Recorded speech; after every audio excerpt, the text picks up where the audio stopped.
হরে কৃষ্ণ, রাধে রাধে। আজ ভৈমী বা জয়া একাদশীর ব্রত মাহাত্ম্য কথা শ্রবণ করুন, যা শ্রবণে অগ্নিষ্টম যজ্ঞের পুণ্যফল পাওয়া যায়। জয়া বা ভৈমী একাদশীর মাহাত্ম্য কথা। মাঘী শুক্লাপক্ষিয়া একাদশী ব্রত মাহাত্ম্য ভবিষ্যত্তর পুরাণে যুধিষ্ঠির সংবাদে বর্ণিত আছে। গরুড় পুরাণে মাঘ মাসের শুক্লপক্ষিয়া একাদশী তিথিকে ভৈমী একাদশী নামে অভিহিত করা হয়েছে। কল্পান্তরে বিভিন্ন পুরাণে বিভিন্ন নামে দেখা যায়। পদ্মপুরাণ অনুসারে জ্যৈষ্ঠ মাসের শুক্লপক্ষিয়া একাদশীর নামই পাণ্ডবা নির্জলা বা ভীমসেনী ভৈমী একাদশী। যুধিষ্ঠির বললেন, হে কৃষ্ণ, আপনি কৃপা করে মাঘ মাসের শুক্লপক্ষের একাদশীর সবিশেষ বর্ণনা করুন। শ্রীকৃষ্ণ বললেন, হে মহারাজ, মাঘ মাসের শুক্লপক্ষের একাদশী জয়া নামে প্রসিদ্ধ। এই তিথি সর্বপাপ বিনাশিনী, সর্বশ্রেষ্ঠ, পবিত্রা, সর্বকাম ও মুক্তিপ্রদায়িনী।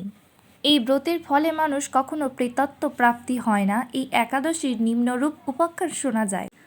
একসময় স্বর্গলোকে ইন্দ্র রাজত্ব করছিলেন। সেখানে অন্য দেবতারাও বেশ সুখেই ছিলেন। তারা পারিজাত পুষ্প শোভিত নন্দনকাননে অপ্সরাদের সাথে বিহার করতেন। একদিন 50 কোটি অপ্সরা নায়ক দেবরাজ ইন্দ্র স্বেচ্ছায় আনন্দ ভরে তাদের নৃত্য করতে বললেন। নৃত্যর সাথে গন্ধর্বগণ গান করতে লাগলেন। পুষ্পদত্ত, চিত্রসেন, বিভিন্ন প্রধান প্রধান গন্ধর্বগণও সেখানে উপস্থিত ছিলেন। চিত্রসেনের পত্নীর নাম মালিনী। পুষ্পবন্তী নামে তাদের এক কন্যা ছিল। পুষ্পদত্তের পুত্রের নাম মাল্যবান। এই মাল্যবান পুষ্পবতীর রূপে মুগ্ধ ছিলেন। পুষ্পবন্তী পুনঃ পুনঃ কটাক্ষ দ্বারা মাল্যবানকে বশীভূত করেছিল। ইন্দ্রের প্রীতিবিধানের জন্য তারা দুজনেই নৃত্য গীতের সেই সভায় যোগদান করেছিল, কিন্তু একে অপরের প্রতি আকৃষ্ট থাকা উভয়েরই চিত্ত বিভ্রান্ত হচ্ছিল। সেখানে তারা পরস্পর কেবল দৃষ্টিবদ্ধ অবস্থায় দাঁড়িয়ে থাকল। ফলে গানের ক্রম বিপর্যয় ঘটল। তাদের এই রকম তাল মান ভগ্নাভাব দেখে তারা যে পরস্পর কামাসক্ত হয়েছে, দেবরাজ ইন্দ্র তা বুঝতে পারলেন।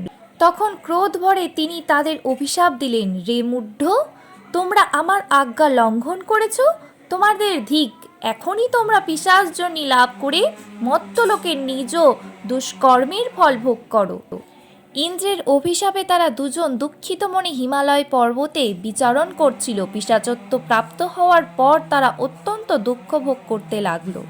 হিমালয়ের প্রচণ্ড শীতে কাতর হয়ে নিজেদের পূর্ব পরিচয় বিস্মৃত হলো। এইভাবে অতি কষ্টে সেখানে দিন যাপন করতে লাগলো। একদিন পিশাচ নিজ পত্নী পিশাচিনীকে বলল, সামান্য মাত্র পাপ করিনি, অথচ নরক যন্ত্রণার মতো পিশাচত্ব প্রাপ্ত হয়েছে। অতএব এখন থেকে আর কখনো কোনো পাপ কর্ম করব না। এইভাবে চিন্তা করে তারা সেই পর্বতে মৃতপ্রায় বাস করতে লাগলো। মাল্যবান ও পুষ্পবন্তীর পূর্ব কোনো পুণ্যবশত সেই সময় মাঘী শুক্লাপক্ষিয়া জয়া একাদশী তিথি উপস্থিত হলো। তারা একটি অশ্বত্থ বৃক্ষতলে নিরাহারে নির্জলা অবস্থায় দিবানিশি যাপন করল। শীতের প্রকোপে অনিদ্রায় রাত্রি অতিবাহিত হলো। পরদিন সূর্যোদয় দ্বাদশী তিথি উপস্থিত হলো। জয়া একাদশীর দিন অনাহার ও রাত্রি জাগরণের ফলে ভক্তির অনুষ্ঠান পালিত হলো। এই ব্রত পালনের ফলে ভগবান বিষ্ণুর কৃপায় তাদের পিশাচত্ব দূর হলো। তারা দুজনেই তাদের পূর্ব রূপ ফিরে পেল। তারপর তারা স্বর্গে ফিরে গেল। দেবরাজ তাদের দেখে অত্যন্ত আশ্চর্য হলেন। তিনি জিজ্ঞাসা করলেন, কোন পুণ্য ফলে তোমাদের পিশাচত্ব দূর হলো? আমার অভিশাপ থেকে কে তোমাদের মুক্ত করলো? মাল্যবান বললেন, হে প্রভু, ভগবান বাসুদেবের কৃপায় জয়া একাদশী ব্রতের পূর্ণ প্রভাবে আমাদের পিশাচত্ব দূর হয়েছে। তাদের কথা শুনে দেবরাজ ইন্দ্র বললেন, হে মাল্যবান, তোমরা এখন থেকে আবার অমৃত পান করো। একাদশী ব্রতে যারা আসক্ত এবং যারা কৃষ্ণ ভক্তি পরায়ণ, তারা আমাদেরও পূজ্য বলে জানবে।